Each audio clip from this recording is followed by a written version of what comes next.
Agradeciendo su preferencia y su sintonía, aquí en TN23 trabajamos todo el día para que usted tenga noticias y programas de contenido. Usted lo sabe, TN23, estamos en la frecuencia abierta UHF 23 y en los sistemas de cable en distinta numeración, así nos tenga su cable operador.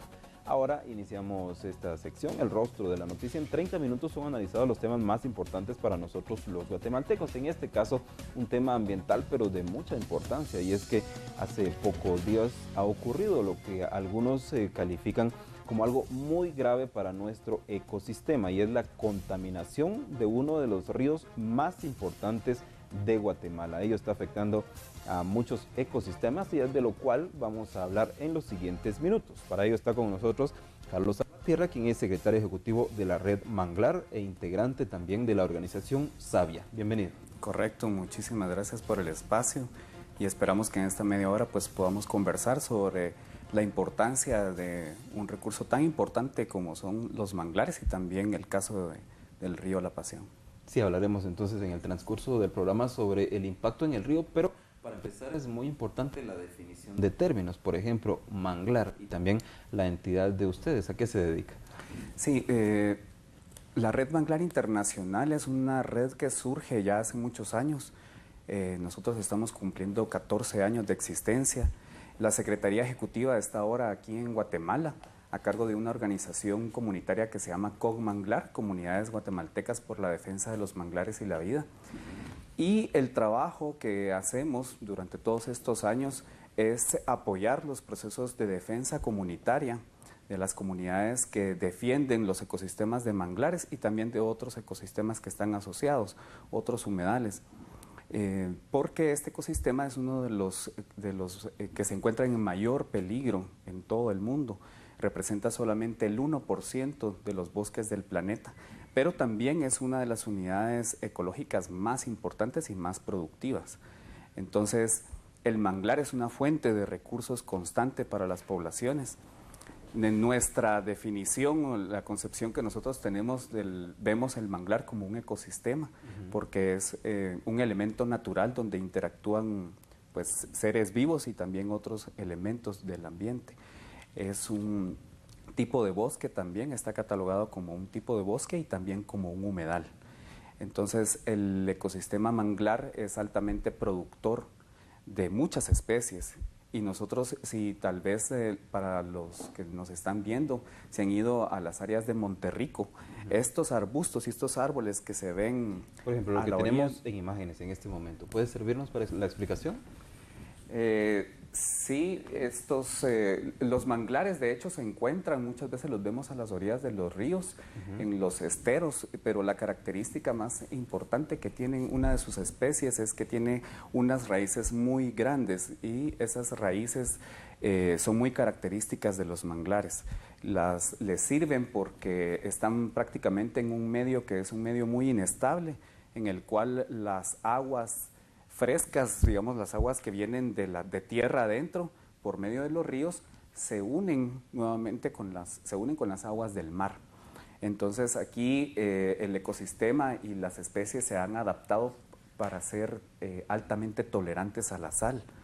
Y también se han adaptado, una de sus adaptaciones es este tipo de raíces de una especie que se llama el mangle rojo, que le ayuda a soportarse en un medio que es muy dinámico y pues que también es bastante inestable, como lo mencionaba, porque aquí está todo el flujo de las mareas, hay una serie de procesos y de elementos que se dan aquí, como también inundaciones, y entonces el manglar también, por medio de sus raíces, previene que las inundaciones puedan ser mayores o que tengan impactos más graves. Tal vez para poner un ejemplo, que los científicos cuando hicieron el análisis de las imágenes satelitales después del tsunami en la región de Sumatra y Andamán, se dieron cuenta que en las islas que tenían manglares recibieron menos impactos que aquellas que habían sido taladas y destruidas por la acuicultura industrial, prácticamente por la industria camaronera, que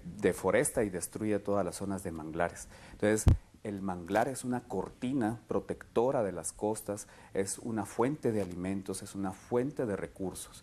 Y colocar aquí dentro de toda esa dimensión el territorio costero marino, no solamente son los manglares, este es un elemento importante, pero no es el único, ¿no? Donde cuando hablamos del territorio costero marino estamos ya hablando también de las comunidades y de las poblaciones que viven ancestral y tradicionalmente de estos recursos.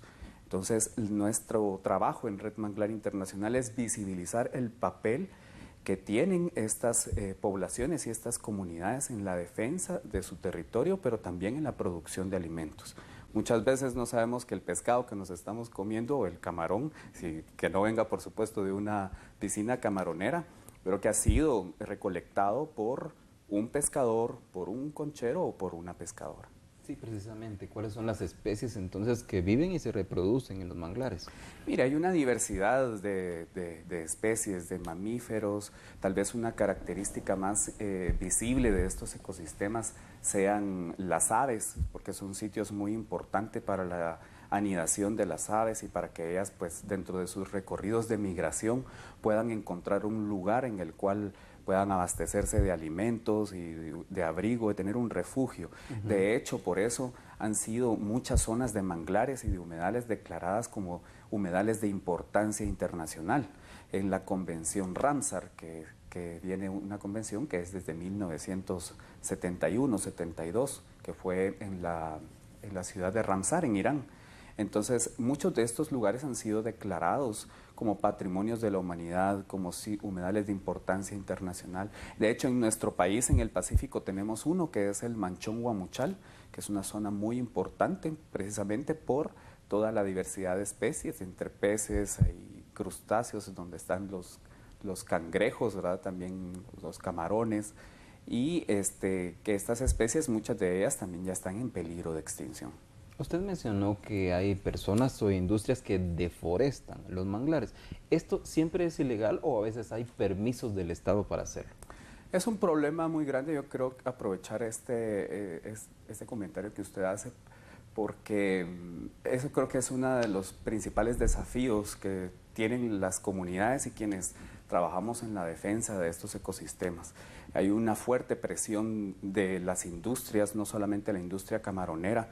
En nuestro país la industria del azúcar está poniendo en grave riesgo los ecosistemas y creo que esta es una situación muy grave, ¿no? Los ingenios azucareros de una u otra forma están impactando los ecosistemas de la costa sur, un ecocidio que también ocurre pero lentamente en las comunidades y pueblos sin que esto pues pueda tener una sanción como se debe.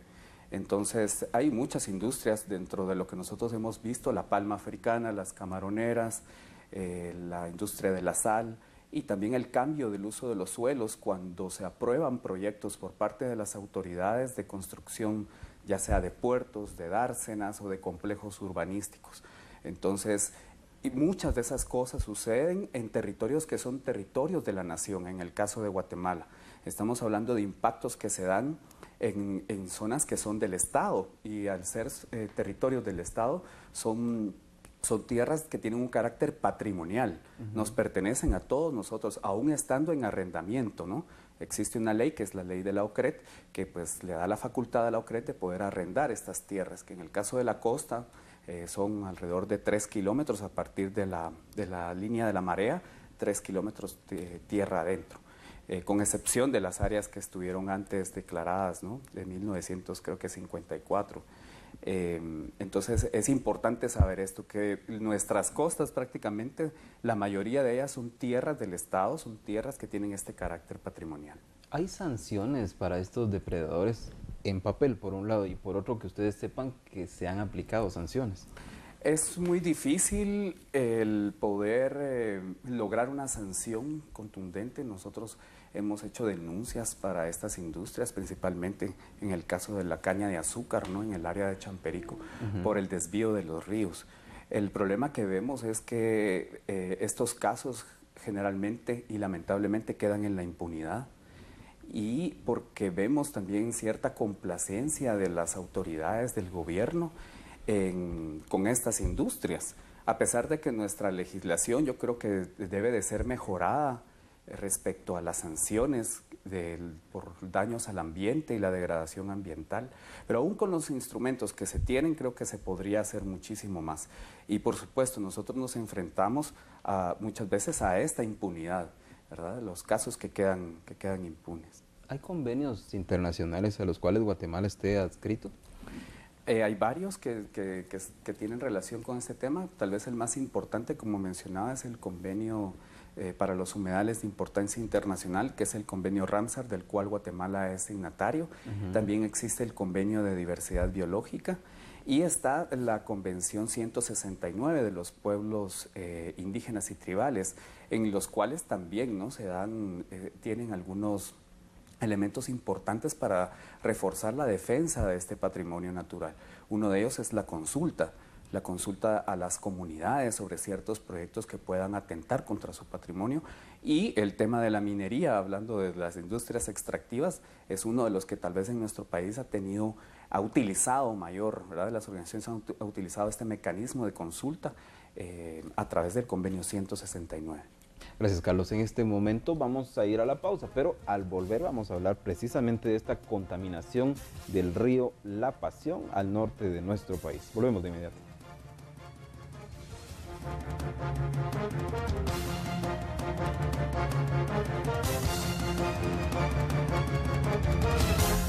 N23 Noticias con Claudia Guerra. De lunes a viernes a las 9:11 horas. Los lunes y jueves a las 10:30 horas en Por Su Salud. TN23. Todo noticias 24 horas.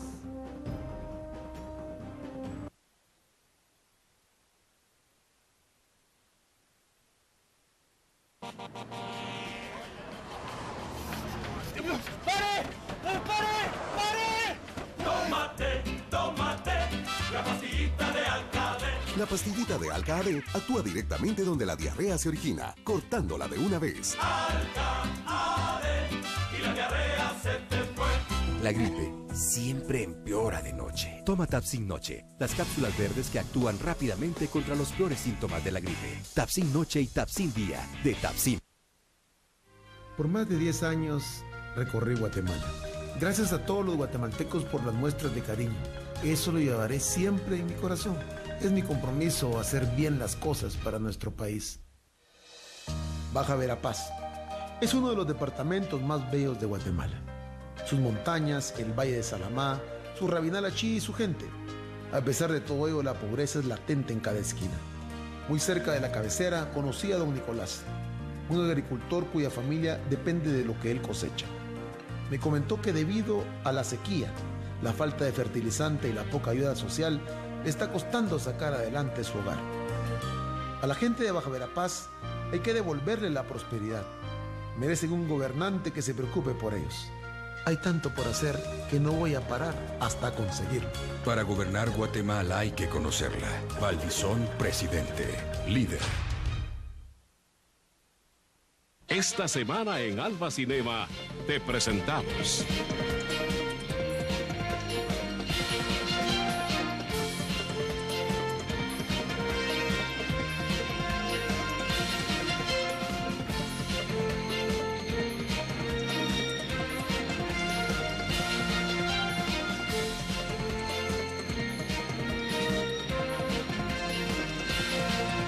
Alba Cinema, donde se vive la diferencia. Cálame, contigo no le tengo miedo ni a la misma muerte. No sé a dónde te fuiste, que de ti ya no sé nada. Escucha estas canciones en Galaxia 88.5. Tumbando en todo el cuadrante de tu radio. Esquina a esquina. Galaxia Picosa. 88.5. Los temas más importantes que inciden en la vida de los guatemaltecos son analizados por expertos en El Rostro de la Noticia. Analizamos el rostro de la noticia. Aquí analizamos las temáticas más importantes para los Ahora, el rostro de la noticia a las 15:30 horas, solo por TN23. Todo noticias, las 24 horas.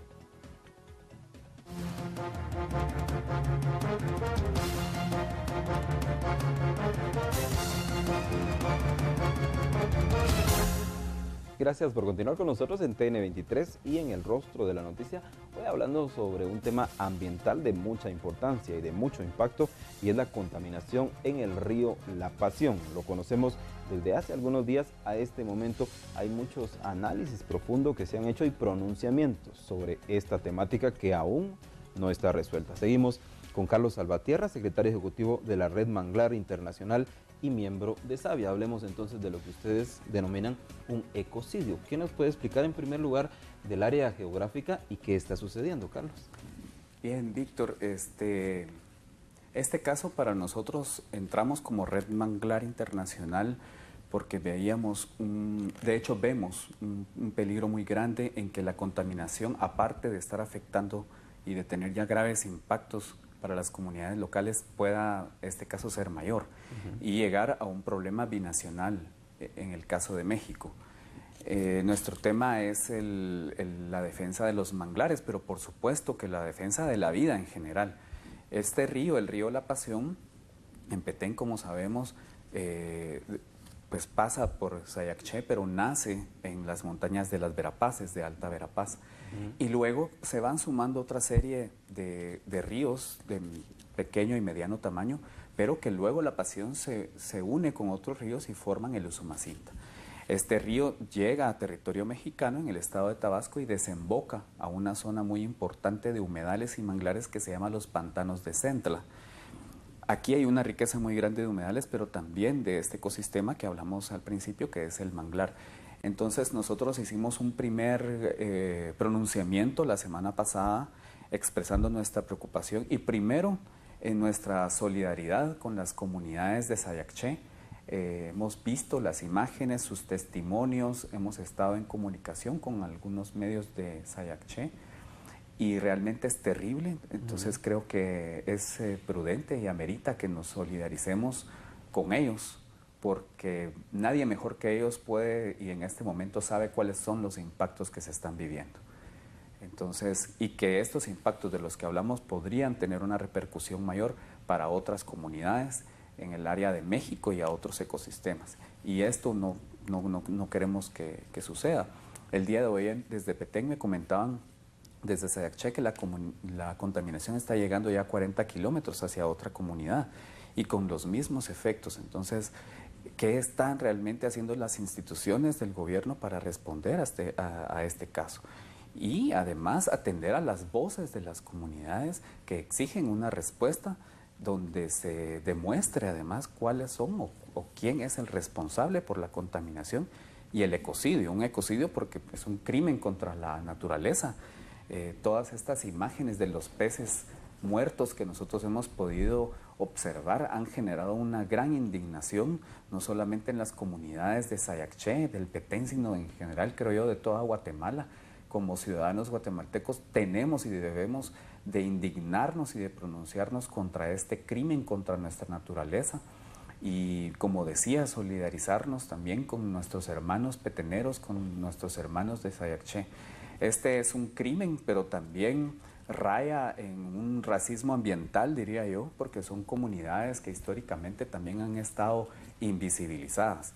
Y en ese sentido yo quisiera aprovechar también para mencionar de que las comunidades pesqueras en el país por muchos años han permanecido invisibles. Sabemos que tenemos ríos grandes e importantes como La Pasión, pero el tema de la pesca sale en este caso porque hay miles y toneladas de peces muertos. Esto tiene un impacto ya en la economía local y en la economía familiar. Yo vi un testimonio que realmente casi me saca las lágrimas de una señora que le llaman la viuda del río, si no estoy mal. Y es que esta mujer, cuando enviudó, el río fue su fuente de sustento y ella menciona de una forma bastante dramática cuál es la situación de ella ahora, qué es lo que va a hacer, cuál es el futuro inmediato que esta esta mujer pescadora tiene cuando ella y su familia dependen de un elemento tan importante como es el río. Y cuando hablo de del sector o de los pueblos pescadores en nuestro país, esto pues tiene unas dimensiones para estas comunidades que van más allá solo de la contaminación, sino que también hay un efecto en su bolsillo, en su forma tradicional, ¿no? En la cual ellos... ¿Cómo están sobreviviendo en este momento, por ejemplo?